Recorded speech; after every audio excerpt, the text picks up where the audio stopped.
Welcome to Stuff and Nonsense Journaling with Julie, Episode 7, Monkey Mindfulness. Monkey Mind!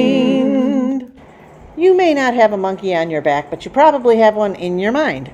Sometimes you have a whole troop of the little blighters. Monkey mind is a Buddhist term meaning unsettled, restless, capricious, whimsical, fanciful, inconstant, confused, indecisive, uncontrollable. Monkey mind is all that. It's a whining child. It's a distraction. It's always looking around for something to monkey with. It's got an inferiority complex and it wants attention. It chatters. It demands. Mostly it's just walking around breaking things and being petulant. Plenty of writers and artists talk about having to deal with the monkey mind when they're trying to work. I can't tell you how many times I've set myself to work and wasted a lot of time struggling with the little beastie instead of getting anything done. I'll share with you my 5 favorite methods for dealing with the little monkey. 1. Give your monkey a page or 2. Let the little mischief maker have its way for a spell or a time, 10, 20 minutes, to run amok and then banish it to the hinterlands or put it in a timeout, whatever. Let the monkey do the writing for whatever you want to give it for that day. So the monkey writes for 15 minutes.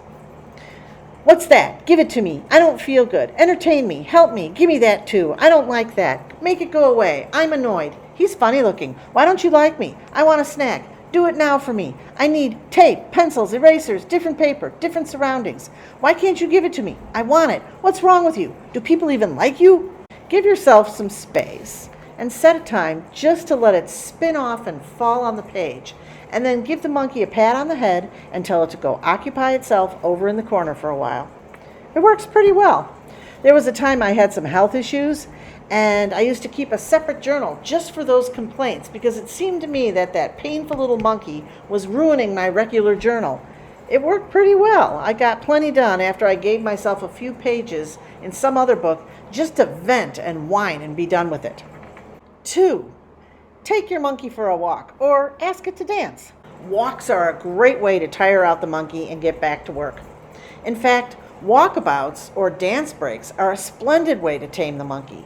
Sometimes you're chugging along, getting stuff done, and suddenly the monkey's had enough. It wants attention and it wants it immediately. So take a dance break. I made a dance monkey playlist on my computer just for the monkey. I found a bunch of those videos of popular songs that had been chopped up with scenes of classic film dances. There's plenty of those. Nice. I added some classic dance scenes and some modern ones, and I found that the monkey loved it. And it turns out Bob Hope can really shake a leg. So, when I need a reset and I want to pull my mind back, I put on the playlist and dance myself silly with the monkey. Jump up and down, and I bop around and really get us out of breath. It's fun, it's good exercise, and it turns out the monkey wants a nap afterwards, and I can get back to work. How about that? 3. Another trick is to put on background stuff to amuse the little guy. Music is good. I knew a guy who would play the Jurassic Park soundtrack at 1/4 speed. He swore by it. He claims it always works for him. It was like a beautiful hum that soothes the monkey and hypnotizes it into submission. I like writing to regular music. There's nothing like settling into a chair by an open window with cool rain falling outside, some Nat King Cole playing, and a warm cup of cocoa in my midst. Oh, I feel like writing and drawing just thinking about it. I can also use old movies. Not new ones, mind you. I have to pay attention to those. No, something very old and familiar. It has to be a movie I've seen many times. I'll be working, and then maybe I'll look up absent-mindedly and watch with a glazed look in my eyes, musing. But mostly I let the monkey watch while I get stuff done. Sometimes I can really crank doing this. I'm always shocked when the movie comes to an end. If I'm being really productive, I'll just start the movie over again, and again, and again. Once I started Galaxy Quest for the 3rd time, and my husband popped his head around the corner and said, "How many times are you going to watch that?" "I'm almost done," I said vaguely, waving my hand. As a matter of fact, I watched it 3 more times before I finally crashed. I used a different movie the next day. I put on The Wizard of Oz and watched that a few times too. Nice. 4. One of the most popular ways to amuse the monkey is to create in a cafe or a diner or an ice cream joint, a pizza place, a hangout, a pub. A lot of writers use this one. Natalie Goldberg swears by it.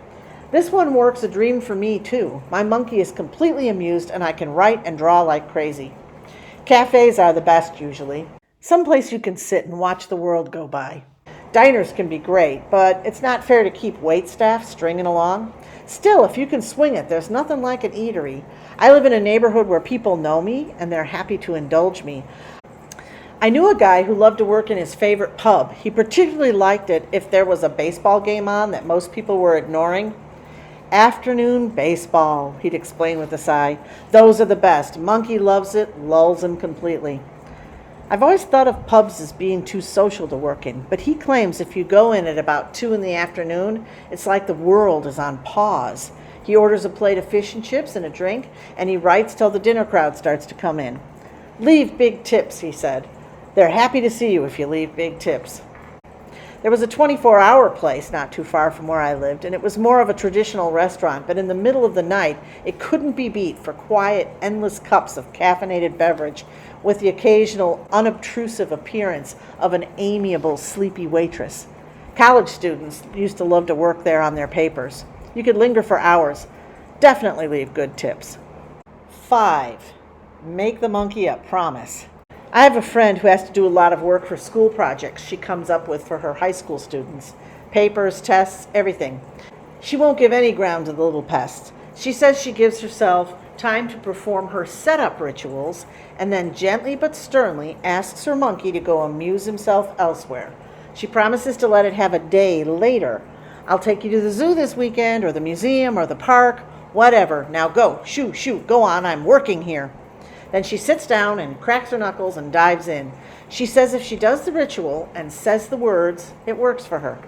She warns that it's important to remember the promise you make to the monkey, though, or it can go screeching mad and hound you like an overcaffeinated toddler. So, what's nagging at you? Can you deflect it? Can you send it packing? Can you dangle your keys in its face? Well, I owed my monkey a day, so road trip. We went to the zoo to draw monkeys and maybe a few apes.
I'm not very good at drawing on the spot, but I tried out some different materials and I did my best.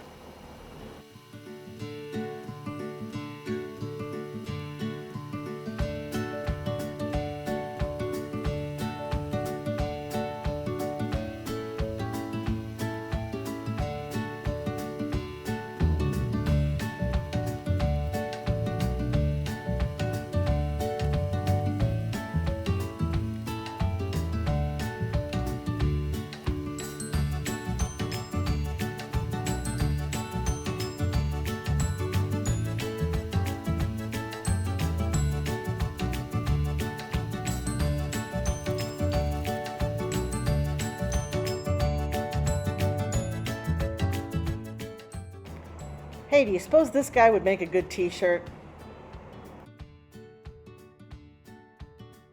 Thanks for joining me today, and I hope you come back for more Stuff and Nonsense with Ms. Julie.